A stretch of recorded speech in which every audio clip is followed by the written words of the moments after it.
Salut à tous, bienvenue dans cette nouvelle vidéo. On va évoquer les dernières infos de ces dernières heures concernant le Paris Saint-Germain. Nono est avec nous, salut Nono.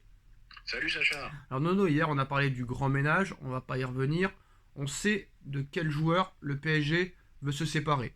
On va pas reparler encore de l'histoire de Neymar qui va fêter le titre avec les Barcelonais. Ce soir, Achraf Hakimi qui va être au stade pour le derby milanais pour la demi-finale de Ligue des Champions. 3 jours de repos quand même, c'est assez incroyable. Mais bon, la question était de se poser hier si jamais tous ces départs se confirmaient, qui pour les remplacer. On a parlé de nombreux joueurs, mais aujourd'hui, très clairement, de nombreuses informations. Le PSG porte un vif intérêt à Ibrahim Sangaré et suit de très près son évolution. Des sources proches du joueur confirment que le PSG s'intéresse sérieusement à lui et activement à lui. Ibrahim Sangaré souhaite franchir un nouveau cap dans sa carrière dès l'été prochain. La clause libératoire est de 37 millions d'euros. Faut-il y aller ou faut-il aller sur une autre piste? Ah ben moi ça me paraît cher quand même pour des jeunes joueurs qui sont certes prometteurs mais qui n'ont encore rien prouvé. C'est encore 37 millions d'euros. Je trouve qu'il y a un prix spécial pour le Paris Saint-Germain. Et ça aussi, il faudrait peut-être arriver à défaire cette image qu'on paye très très cher à des joueurs qui n'ont encore rien prouvé, pardon. Après c'est sa clause libératoire, donc là c'est pas vraiment un prix Paris Saint-Germain. Après bon, il fait une bonne saison aux Pays-Bas, ça fait longtemps qu'il est aux Pays-Bas, ça fait 5 ans. Mais bon, moi ça m'impressionne pas le prix, sachant que quand tu as acheté des Vitinha qui n'ont strictement rien prouvé aussi, quand tu les as achetés, 41 millions. Les Ruiz qui étaient pourtant confirmés, qui avaient déjà beaucoup de matchs en Ligue des Champions, 25 millions, échec total. Carlos Soler, 25 millions, échec total. Renato Sanchez, 15 millions. Et à un moment donné, ça peut pas être gratuit les joueurs. Donc à un moment donné, il faut mettre l'oseille. Et malheureusement, ça coûte 37 millions d'euros. Donc est-ce que ce serait pire que les autres vraiment? Ça sera peut-être pas pire que les autres, mais est-ce que Sangaré vaut vraiment 37? Est-ce que de passer du championnat hollandais à la Ligue 1, qui plus est au PSG, est-ce que l'étage n'est pas trop haut? Voilà, il faut faire attention pour pas continuer à se Mais tromper. quel étage de Maintenant, tu ça, parles? Non mais moi ce qui m'intéresse c'est de quel étage vous parlez. On se fait bah, tu éliminer. parles Attends, quand attends, même attends. d'un club Attends, malgré je tout, t'explique. malgré tous ses défauts.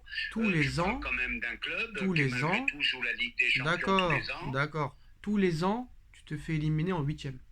Ben oui, mais est-ce que Sangaré va changer la donne en arrivant? Je suis pas Mais sûr. ton Verratti ne le change pas, ton Sanchez ne le change pas, ton Ruiz ne le change pas, ton Soler ne le change pas.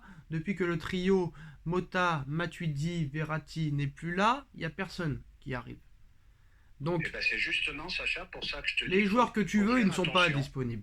Les joueurs que tu veux, les Valverde, les Kevin De Bruyne, tous ces joueurs-là sont intransférables. Donc à un moment donné, il faut trouver des solutions.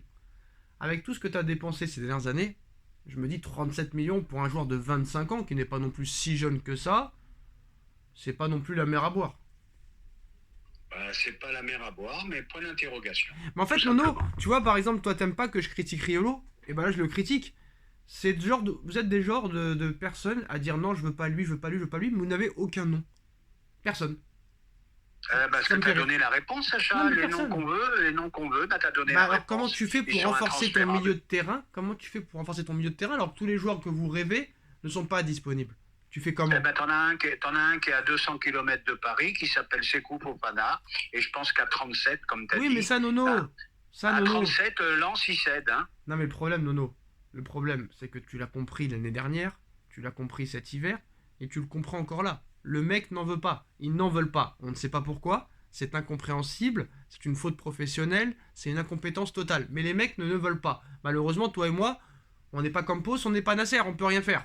Si on était à la tête D'accord. du club, Fofana, on appellerait Lens, on leur dirait 50 millions d'euros et c'est terminé l'histoire. Mais ils n'en veulent pas. Donc autant s'intéresser à ceux qui veulent, malheureusement, Nono. Malheureusement, on n'a pas Oui. d'influence. On n'a pas d'influence sous Campos, on n'a pas d'influence sur Nasser. On peut pas leur dire achète Seko Fofana. T'es aveugle. Comment tu peux pas le voir que c'est le meilleur milieu de terrain français? Qu'est-ce que tu veux qu'on te dise? Euh, Bon, c'est un eh grand ben, nom, voilà. Ils sont toujours atteints de cécité, je ne comprends pas. Je comprends pas. Tu as un mec à 200 km de Paris, tu as un Kemfrey Thuram là aussi, c'est un gros prospect qui Me- peut faire beaucoup de bien aussi. Nono, Voilà. sur Seko Fofana, on est tous d'accord pour dire que ce serait le milieu de terrain idéal du PSG. Par contre, Kefren Turam, Nono, certes, il a des qualités, mais moi je l'ai vu contre Bâle. Depuis le match contre Bâle, j'en veux plus vraiment, hein. Ouais, parce que c'est toujours pareil, quand un club flambe, le joueur flambe, et dès que Nice est tombé, ben, il est tombé avec Non, moi l'équipe. je pense pas que ça devrait Voilà. être une priorité. Donc on a parlé hein, de Campos qui travaille activement pour renforcer une équipe parisienne qui aurait besoin de 109. Donc on a parlé de Bernardo Silva. Là on parle de Sangaré. Alors un rendez-vous entre l'entourage d'Harry Kane et Luis Campos a eu lieu ces derniers jours pour tâter le terrain sur les véritables envies de départ de l'attaquant anglais. Tout le monde est d'accord pour dire que normalement comme par hasard, on ne sait pas pourquoi, Luis Campos, lui, préfère faire venir Victor Osimhen. Son prix de 150 millions d'euros, c'est incroyable. L'affaire s'annonce d'autant plus compliquée que le joueur n'a pas fait d'un retour en Ligue 1 une priorité, bien au contraire. Alors est-ce que le fait est que Osimhen ne veut pas venir, ça a obligé Campos à accélérer pour Harry Kane. Et je pense que ça va être un mal pour un bien, parce que pour moi, Harry Kane devrait être le choix numéro un. C'est un attaquant complet, un numéro 9 complet, un peu à la KB9 Karim Benzema. Il est capitaine de son équipe. Il a une grosse, on va dire une grosse expérience en Ligue des Champions. L'incompétence de Campos, malheureusement, elle est nette, mais le refus d'Osimhen va nous permettre peut-être d'attirer Harry Kane dans les prochaines semaines.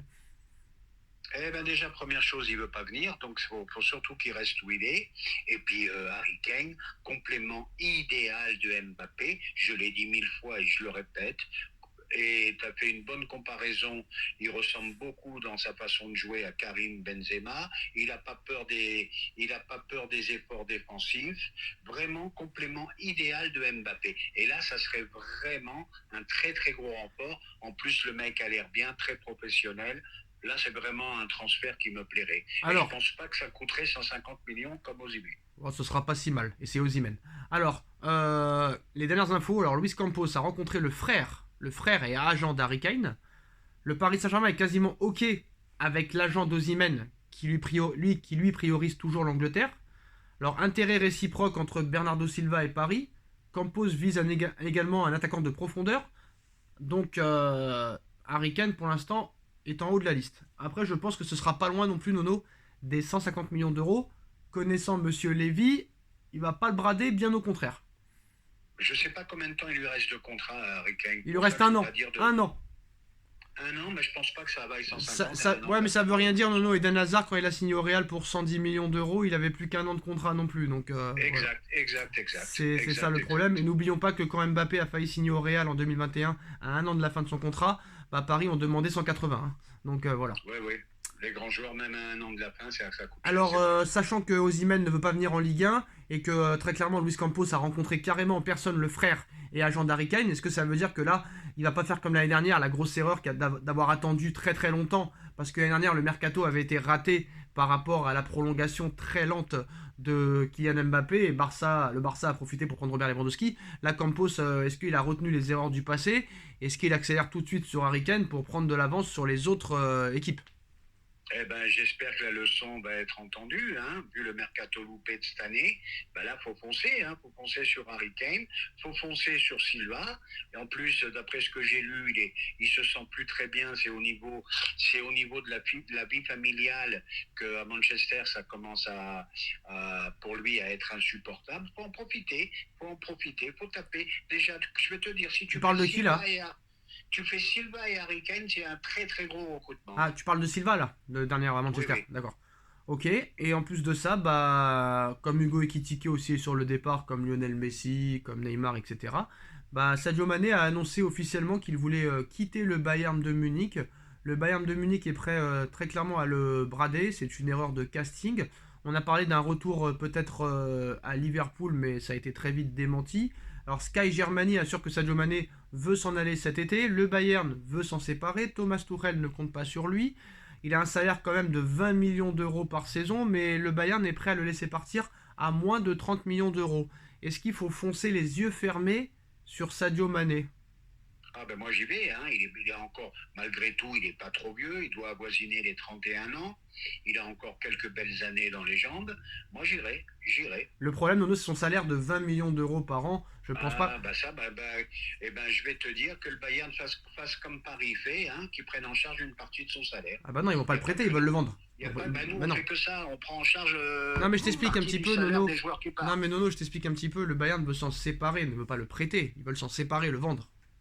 Voilà. Alors au niveau salarial, ça risque d'être compliqué alors. Donc voilà, apparemment pour l'instant, bon, Paris pourrait peut-être assumer ce salaire-là, mais bon, je pense pas qu'ils vont dégager Messi, Neymar et compagnie pour avoir un salaire aussi conséquent que Mané, surtout après une grosse blessure. Donc on verra ce qui se passera. Le dossier Sadio Mané, là aussi, sera intéressant. Dites-nous en commentaire ce que vous en pensez. On like, on partage, on commente, on s'abonne. Et on se retrouve très vite pour une nouvelle vidéo. Merci Nono, merci à tous. Tchuss. Tchuss.